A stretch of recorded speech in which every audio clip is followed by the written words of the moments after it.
Bonjour, bonsoir à toutes et à tous. Merci de votre fidélité à notre antenne. Bienvenue, mesdames, messieurs, dans cette nouvelle édition d'information à la une de l'actualité haïtienne. L'équipe de reportage de Radio-Télévision Pacifique affectée au Parlement a été brutalisée lundi par des agents de sécurité du Parlement de la République lorsqu'elle assurait la couverture de l'opération policière liée à l'attaque dont a été victime le palais législatif au bicentenaire. La direction de l'information de Radio-Télé Pacifique dénonce cette agression et réclame le respect de la liberté des journalistes dans l'exercice de leur métier. Elle en profite pour renouveler sa solidarité à tous les autres confrères victimes dans le cadre de cet incident. Le président du Sénat de la République, Joseph Lambert, condamne l'agression des journalistes et promet que toutes les mesures seront prises pour punir les auteurs. L'élu du Sud-Est a aussi dénoncé l'attaque perpétrée sur les locaux de l'institution parlementaire. Il dit attendre également les résultats de l'enquête pour se prononcer. Le coordonnateur du Conseil haïtien des acteurs non étatiques, Conan, invite le chef du prochain gouvernement, Jean-Henri Séan, à prioriser la bonne gouvernance pour faciliter le démarrage de l'économie nationale. Le ministère de l'Environnement a lancé lundi un projet de reboisement de 10 millions de dollars américains financé par le gouvernement mexicain. Les départements du centre, du sud et de l'Artibonite sont concernés dans le cadre de ce projet. Voilà, mesdames, messieurs, pour l'essentiel de cette édition. Restez branchés. Ces titres et bien d'autres aussi, on va développer tout de suite. Si vous voulez assurer vie, nous ne sommes pas dans la tête.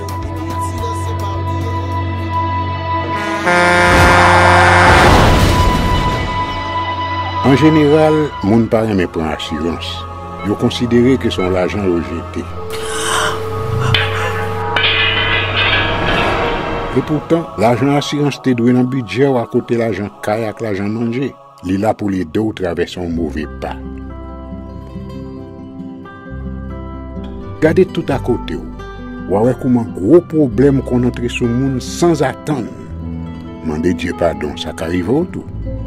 Une assurance dit ou précaution pas capon. Les mal arrivés, les faux amis flair saison a fait comme si on pas de jambe connaît ou.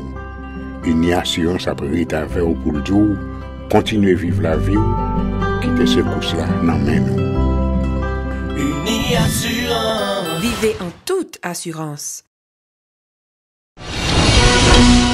Bienvenue, mesdames, messieurs, dans le développement du journal. Comme annoncé en titre, l'équipe de reportage de Radio-Télé Pacifique affectée au Parlement a été brutalisée lundi par des agents de sécurité du Parlement de la République lorsqu'elle assurait la couverture de l'opération policière liée à l'attaque dont a été victime le palais législatif au bicentenaire. Le caméraman Francine Huys a été notamment giflé par l'un des sbires du Parlement et son appareil endommagé. La journaliste Edlène Vernal, qui l'accompagnait, est sous le choc. La direction de l'information de Radio-Télé Pacifique dénonce cette agression et réclame le respect de la liberté des journalistes dans l'exercice de leur métier. Elle en profite pour renouveler sa solidarité à tous les autres confrères victimes dans le cadre de cet incident. Selon ce reportage de Michel à lui.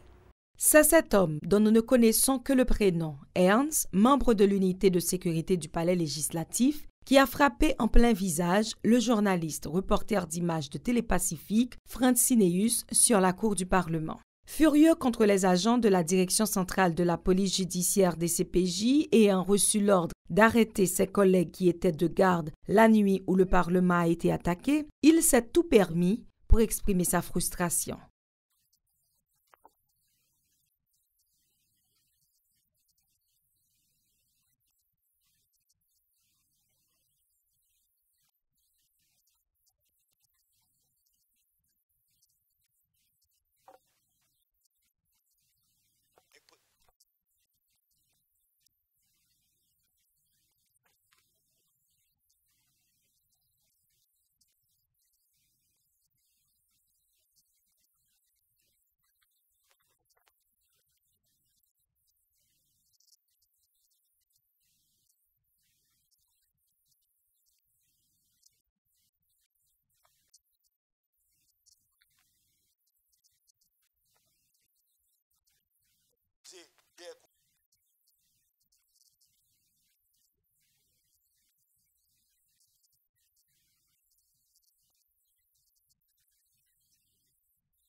Face à des travailleurs de la presse choqués et révoltés, l'agresseur profère des menaces. Il avoue regretter de ne pas avoir utilisé son arme à feu de préférence.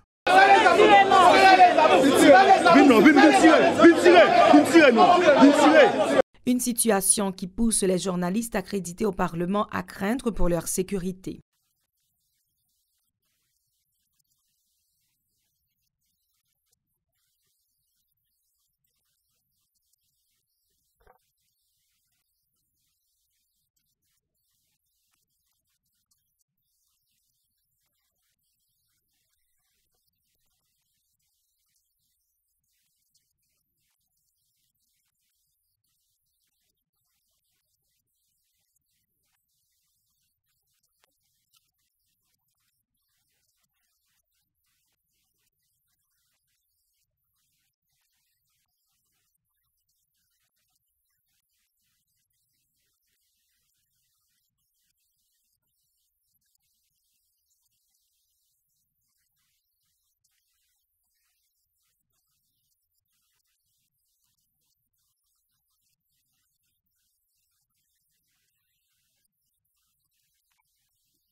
La Direction générale et la Direction de l'information de Radio-Télé Pacifique condamnent avec la plus grande rigueur cet acte barbare et exigent des sanctions contre les auteurs de ces violences touchant aussi des journalistes d'autres médias.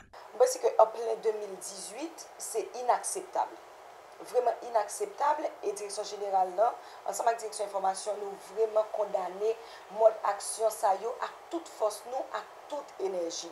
Un citoyen capable permettre les droits ça de attaquer un monde et en plus empêcher un travailleur de la presse fait travail et qui bon ça qui plus choquant encore qui plus révoltant c'est pas dans la rue c'est pas non enragé c'est dans la cour palais législatif là nous vraiment souhaiter que monde qui responsable monde sanctionner avec la plus grande rigueur nous souhaiter tout que yo prenne des mesures rapides concrètes, pas des mesures en l'air, mais des mesures rapides et concrètes pour mode comportement ça yo, pour monde pas sentir une liberté, à l'aise pour gagner ou encore. Outre les sanctions, Radio-Télé Pacifique n'écarte pas la possibilité de poursuivre le bourreau en justice. Possibilité pour nous engager une poursuite judiciaire, déposer plainte avec tout ça que ça capable d'entraîner et possibilité en là, nous explorer avec et conseil juridique institution. Et puis, il faut que nous tenions un petit peu que collaborateur nous, Francineus, qui sous le choc, que lui calmer et que lui décider volontairement que lui engager dans la poursuite là. Donc, direction générale là, direction information nous paraît pour tout support, vraiment tout support nécessaire, tout accompagnement nécessaire, parce que faut que mode pratique ça au fini. Ça moun yo pas comprendre c'est que journaliste là son monde qui a droit même Jacques tout l'autre monde et son monde tout que d'une certaine façon la loi protège dans le cas d'exercice fonctionne. Pour l'instant, aucun responsable de l'USPL n'est joignable au téléphone. Francineus est accrédité au Parlement haïtien pour le compte de Télépacifique depuis 2016. Le président du Sénat de la République, Joseph Lambert, a condamné les brutalités exercées par des agents de sécurité du Parlement à l'encontre de notre équipe de reporters et d'autres confrères dans l'exercice de leurs fonctions. Le parlementaire a donné la garantie que toutes les dispositions seront prises pour punir les agents impliqués dans ces cas d'agression. Ces propos recueillis par Eden Vernal et Francineus. Très bien. Oui, ben, que nous ne pas accepter qu'un vagabondage fait ici, parce que si la presse n'est pas présente ensemble avec nous ici, personne ne va jamais informer de ce qui a passé ici, ni de l'activité que nous avons conduit ici. Et nous-mêmes, si on va comme ça produit, sans que nous puissions personnellement gagner aucune information sur la question, je vais choisir dans nos Sénat, dans nos bureaux, pour me présenter nos toutes excuses. Mais ça ne peut pas arrêter là.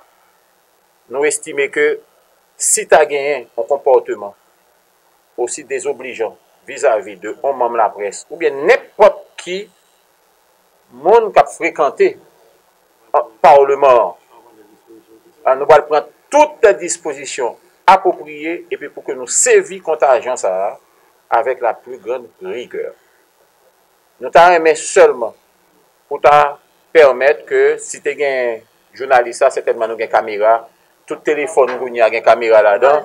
Nous sommes quand même contents pour que, si nous sommes capables de permettre que nous fassions bureau, et joindre image pour que nous visualisions et puis pour nous capables d'identifier avec précision qui est-ce qui fait, qui est-ce qui pas fait pour que nous pas faire bœuf payé pour cabrit.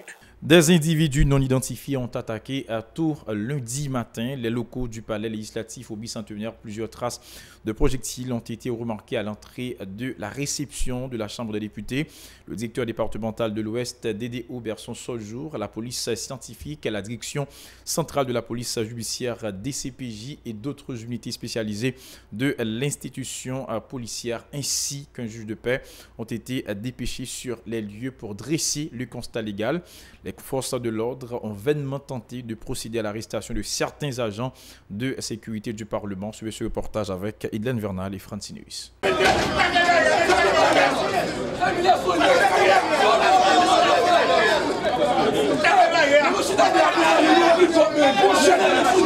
Lundi matin, très tôt, c'est le branle-bas au Parlement de la République au bicentenaire. Les locaux du bâtiment ont essuyé plusieurs tirs dont les traces sont encore visibles à l'entrée de la réception de la chambre basse. Une vitre a été également cassée. Arrivés à leur bureau, employés et parlementaires sont plutôt dans l'expectative, déclarant qu'ils ignorent l'attaque. Dans l'espace où l'incident s'est produit, plus de 4 caméras de surveillance sont installées, mais selon certaines sources, elles ne sont pas opérationnelles. Selon des témoins qui refusent de faire des déclarations enregistrées, 2 camions du corps d'intervention et de maintien d'ordre, CIMO, ont été notamment affectés à la sécurité du Parlement. Dans le cadre de l'opération quadrillage récemment lancée par la PNH dans la région métropolitaine de Port-au-Prince, ces policiers seront entendus dans le cadre de l'enquête préliminaire, a-t-on appris. Les agents de la police scientifique, ceux de la direction centrale de la police judiciaire des CPJ et un substitut commissaire du gouvernement ont interrogé tous les agents affectés à la sécurité de l'institution parlementaire au moment de l'incident. Suite à ces premières auditions ayant duré environ 3 heures d'horloge, les policiers ont vainement tenté de procéder à l'arrestation de certains agents de sécurité du Parlement qui ont brandi leurs armes. Le président des députés, Gary Bodo, absent, aucune réaction n'a été enregistrée à la Chambre basse. Au Sénat de la République, Joseph Lambert condamne l'incident et dit attendre son collègue de Delma pour adopter une position commune. Joseph Lambert dit par ailleurs attendre les résultats de l'enquête de la police scientifique et de la direction centrale de la police judiciaire DCPJ avant de se prononcer sur l'attaque perpétrée tôt lundi matin sur les locaux du Parlement haïtien au bicentenaire. L'élu du Sud-Est a aussi fait savoir qu'il rencontrera sous peu le président de la Chambre des députés en vue de fixer une position commune sur ce dossier. Ces déclarations au micro de Idlen Vernal et de Francineus. Ce qui est clair pour nous tous, c'est que Parlement, c'est le Parlement. Une fois que bon événement qui produit dans le niveau Parlement, c'est dans le Parlement.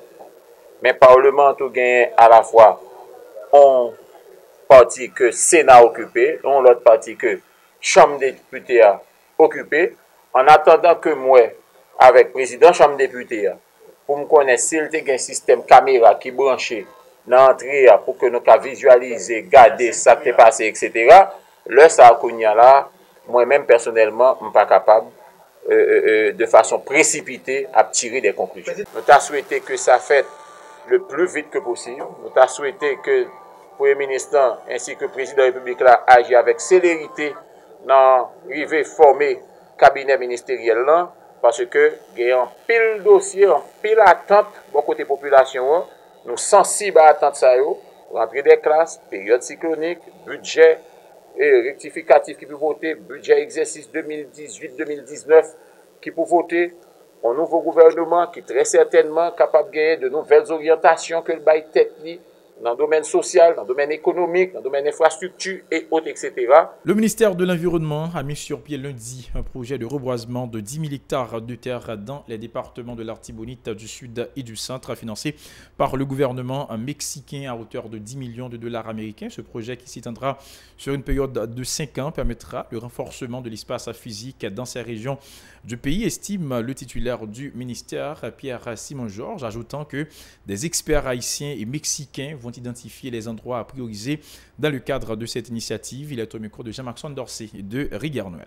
Dans le cadre de la coopération intergouvernementale bilatéral entre Haïti et le Mexique à un atelier de travail sur le projet de reforestation de 10 000 hectares qui sera financé par le gouvernement mexicain à travers le fonds du Yucatan. Ce projet va couvrir les frais de construction de 202 géroplaces forestiers et fruitiers et va également assurer le suivi de fonctionnement, la formation, la mise en terre des plantures, la recherche et d'autres activités y relatives. Ces experts seront accompagnés de cadres techniques et directeurs du ministère de l'Environnement pour pouvoir visiter les départements suivants, la NIP, l'Artibonite et le centre, en vue de proposer un guide pour la reforestation proprement dit